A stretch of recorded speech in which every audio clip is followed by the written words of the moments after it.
সুপ্রিয় দর্শক বন্ধুরা, আসসালামু আলাইকুম। সবাই কেমন আছেন? আশা করছি যে যেখানে আছেন অনেক ভালো আছেন। দর্শক বন্ধুরা, গতকাল Realme GT Neo 2 এর successor Realme GT Neo 3 Chinese মার্কেটে লঞ্চ হয়েছে। এই ফোনটিকে বলতে পারেন ট্রু ফ্ল্যাগশিপ কিলার। আর ফোনটি চাইনিজ মার্কেটে খুবই অ্যাগ্রেসিভ প্রাইস পয়েন্টেই লঞ্চ করা হয়েছে। চাইনিজ মার্কেটে এই ফোনটির বেস ভেরিয়েন্টের প্রাইস রাখা হয়েছে 1999 ইয়েন, যা বাংলাদেশি টাকায় কনভার্ট করলে দাঁড়ায় 27,000 টাকার আশেপাশে এবং ইন্ডিয়ান রুপিতে কনভার্ট করলে দাঁড়ায় 24,000 রুপির আশেপাশে।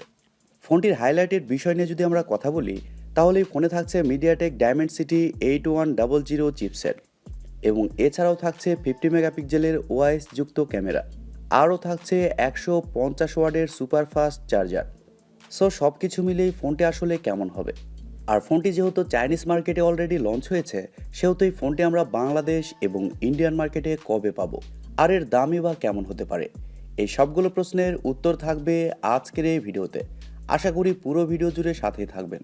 তাহলে আমি শিওর এই ফোনটি সম্পর্কে আপনারা সব কিছুই বিস্তারিতভাবে জানতে পারবেন। আর আপনারা দেখছেন টিভি টেক টিউব, আর সবসময়ের মতো সাথে আছে আমি প্রান্ত। সো ভিডিওটি ভালো লাগলে অবশ্যই ভিডিওতে একটি লাইক দিবেন, চ্যানেলে নতুন হয়ে থাকলে চ্যানেলটি সাবস্ক্রাইব করে পাশেই থাকবেন। প্রথমে যদি ফোনটির ডিজাইন এবং বিল্ড কোয়ালিটি নিয়ে কথা বলি, তাহলে এই ফোনটির ব্যাক সাইডে থাকছে গ্লাস, এজি গ্লাস, তবে ফোনটির ফ্রেমে থাকছে প্লাস্টিক। আর ফোনটির ব্যাক সাইডে থাকছে রেসিং ট্র্যাক ডিজাইন। এই ডিজাইনটি অনেকটা Realme GT Neo 2 ওই ফোনটির মতোই। ফোনটির ব্যাক সাইডে থাকছে 3টি ক্যামেরা, যার মেইন সেন্সর থাকছে একটু বড় এবং বাকি 2টি সেন্সর থাকছে তুলনামূলক ছোট। ফোনটিকে একেবারেও স্লিম না বলা গেলেও লাইট ওয়েট বলা যেতে পারে, কারণ এই ফোনটির থিকনেস করা হয়েছে 8.2 মিলিমিটার এবং ওজন করা হয়েছে 188 গ্রাম। Realme GT Neo 2 এই ফোনটির সামনে আসলে আপনারা পেয়ে যাচ্ছেন একটি ফুল ভিউ ডিসপ্লে, যার উপরের অংশে মাঝ বরাবর কাট আউটের মাধ্যমে বসানো থাকছে সেলফি ক্যামেরাটি। আমার জানা মতে রিয়েলমির ফোনে প্রথমবার ডিসপ্লের মাঝ বরাবর কাট আউটের মাধ্যমে সেলফি ক্যামেরাটি ব্যবহার করা হয়েছে, যার কারণে ফোনটিকে আরও একটু বেটার লাগছে। ভালো ব্যাপার হচ্ছে এই ফোনে থাকছে ইন ডিসপ্লে ফিঙ্গারপ্রিন্ট সেন্সর, যা যথেষ্ট ফাস্ট এবং অ্যাকুরেট বলে জানতে পেরেছি। আর এই সেন্সরে কিন্তু আপনারা হার্ট রেটও পরিমাপ করতে পারবেন। তবে এই ফোনটিতে আপনারা 3.5 মিলিমিটার হেডফোন জ্যাক পাচ্ছেন না, আর ফোনটিতে আপনারা শুধুমাত্র 2টি সিম কার্ডই ব্যবহার করতে পারছেন। এক্সটার্নাল কোনো মেমোরি কার্ড এই ফোনটিতে ব্যবহার করতে পারছেন না। এটি একটি ব্যাড নিউজ। ফোনটি 3টি কালার ভেরিয়েন্টে পাওয়া যাবে, black, blue, silver. So overall সব কিছু মিলিয়ে ফোনটির ডিজাইন এবং বিল্ড কোয়ালিটি আপনাদের কাছে কেমন লেগেছে কমেন্ট করে আপনাদের মূল্যবান মতামত অবশ্যই জানাবেন। আপনাদের কমেন্টের অপেক্ষায় রইলাম। এবারে যদি ফোনটির ক্যামেরা নিয়ে কথা বলি, তাহলে এখানেও থাকছে বিশেষ আকর্ষণ।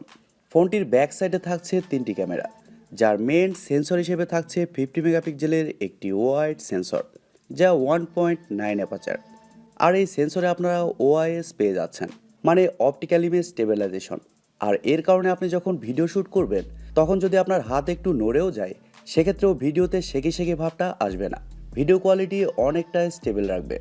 আপনাদের মধ্যে যারা ক্যামেরা লাভার আছেন তারা অনেকেই জানেন ওআইএস এখনকার সময়ে কত প্রয়োজনীয়।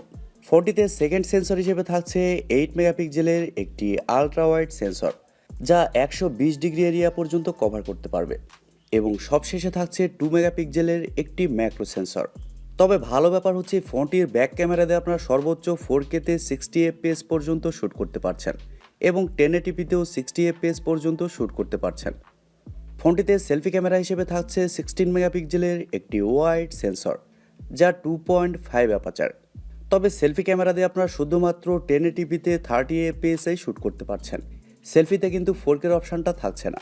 ফটো কোয়ালিটির কথা বলতে গেলেই ফোনটির ফটো কোয়ালিটি শোনা যাচ্ছে ভালোই হবে। তবে এবার আমাদের দেখার পালা যে রিয়েলমি এই ফোনটির ফটো কোয়ালিটি এবং ভিডিও কোয়ালিটি কতটা বেটার করতে পারে। ফোনটির ডিসপ্লে নিয়ে যদি কথা বলি, তাহলে এই ফোনে থাকছে 6.7 ইঞ্চির একটি AMOLED প্যানেল, যেখানে থাকছে 1 বিলিয়ন কালার্স এবং HDR10+-এর সাপোর্ট। এই ডিসপ্লেতে থাকছে 120 হার্টসের রিফ্রেশ রেট, যার কারণে ডিসপ্লের টাচ রেসপন্স খুবই ভালো হবে। ডিসপ্লেটি নিঃসন্দেহে একটি ফুল HD+-এর ডিসপ্লে, যার রেজুলেশন হিসেবে থাকছে 1080x2412 পিক্সেল এবং আরও থাকছে 394 ppi density. Realme GT Neo 2 থেকে এই ডিসপ্লের চিন বা বেজেল কিন্তু অনেক কম, যার কারণে ডিসপ্লেটিকে দেখতেও ভালো লাগে। এই ফোনটির ডিসপ্লের প্রোটেকশন হিসেবে থাকছে Corning gorilla glass 5। AMOLED display হওয়ার কারণে ডিসপ্লেতে যে কোনো কন্টেন্ট প্লে করলে শার্পনেসের ঘাটতি একেবারেও ফিল করবেন না। আর আউটডোরে এই ডিসপ্লেটি যথেষ্ট ব্রাইট হবে। এক কথায় বলতে গেলে রিয়েলমি এখানে ভালো ডিসপ্লে প্রোভাইড করেছে, এই বিষয়ে কোনো সন্দেহ নেই। ফোনটির সফটওয়্যার এবং পারফরমেন্স নিয়ে যদি কথা বলি, তাহলে এই ফোনে থাকছে অ্যান্ড্রয়েড 12, যার ব্যাকএন্ডে থাকছে Realme UI 3.0। আর শোনা যাচ্ছে Realme UI 3.0-তে অনেক বাগ ভাল্লুক রয়েছে। ফোনটিতে চিপসেট হিসেবে থাকছে MediaTek Dimensity 8100। আর এই চিপসেটটা কিন্তু খুবই পাওয়ারফুল একটি চিপসেট, যা 5 ন্যানোমিটার আর্কিটেকচারে তৈরি করা একটি Octa-core প্রসেসর। আর এই চিপসেটটি 5G চিপসেট। আর এছাড়াও জিপিইউ হিসেবে থাকছে Mali G610 MC6। MediaTek Dimensity 8100 এই চিপসেটকে আপনারা Qualcomm Snapdragon 888 প্লাসের সাথে তুলনা করতে পারেন। এই চিপসেটের আন্তত স্কোরও প্রায় 9 লাখের আশেপাশে, যার কারণে ফোনটিতে যে কোনো হাই লেভেলের গেমস একেবারে হাই সেটিংসে আপনি খেলতে পারবেন।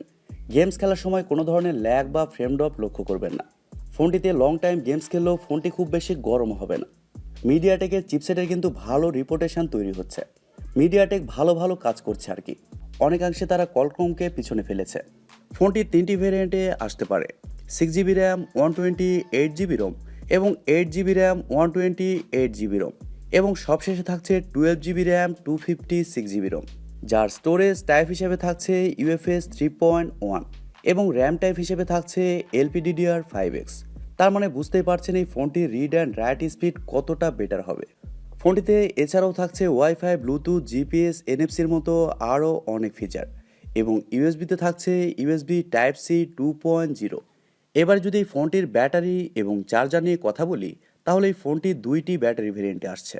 একটি ভেরিয়েন্টে থাকছে 5000 mAh একটি ব্যাটারি, সাথে চার্জার হিসেবে থাকছে 80 ওয়াটের একটি চার্জার, এবং অপরটিতে থাকছে 4500 mAh একটি ব্যাটারি, সাথে থাকছে 150 ওয়াটের একটি চার্জার। আর রিয়েলমি বলছে এই চার্জার দিয়ে ফোনটিকে 100% চার্জ করতে সময় লাগবে 15 মিনিটের আশেপাশে। আর ফোনটির চিপসেট পাওয়ার এফিশিয়েন্ট হওয়ার কারণে ফোনটিতে ব্যাটারি ব্যাকআপ খুবই ভালো পাওয়া যাবে। একদিনের ব্যাটারি ব্যাকআপ এই ফোনটি থেকে আপনারা ইজিলি পেয়ে যাবেন। এবার আসা যাক মেন টপিকে, ফোনটির প্রাইস এবং লঞ্চিং ডেট। বাংলাদেশের মার্কেটে এই ফোনটির বেস ভেরিয়েন্টের প্রাইস হতে পারে 28 থেকে 30,000 টাকা। আর ইন্ডিয়ান মার্কেটে এই ফোনটির বেস ভেরিয়েন্টের প্রাইস হতে পারে 25 থেকে 26,000 রুপি, যেখানে থাকছে 5000 mAh একটি ব্যাটারি এবং 80 ওয়াটের একটি চার্জার। আর ইন্ডিয়ান মার্কেটে এই ফোনটি এপ্রিল মাসের শেষের দিকে আসতে পারে। আর বাংলাদেশের মার্কেটে এই ফোনটি এপ্রিল মাসের শেষের দিকে অথবা মে মাসে চলে আসবে। তবে এই ফোনটি বাংলাদেশের মার্কেটে আপনারা কিছুদিনের মধ্যে আনঅফিসিয়ালি পেয়ে যাবেন, 1 মাসের মধ্যেই। আর ওভারঅল এই ফোনে যা স্পেসিফিকেশন থাকছে তা দেখে মনে হচ্ছে এই ফোনটি সব কিছু মিলিয়ে ভালোই হবে। ফোনটির ডিজাইন, ডিসপ্লে, ব্যাটারি, প্রসেসর সব কিছুই কিন্তু এই ফোনটিতে ভালো থাকছে। সো সব কিছু মিলে এই ফোনটি যদি ঠিকঠাক প্রাইস পয়েন্টে ইন্ডিয়া এবং বাংলাদেশের মার্কেটে লঞ্চ করে, সেক্ষেত্রে অনেকেই ফোনটি নিতে আগ্রহী হবে। এবার আসলে আমাদের দেখার পালা রিয়েলমি ফোনটিকে কবে এবং কেমন প্রাইস পয়েন্টে লঞ্চ করে।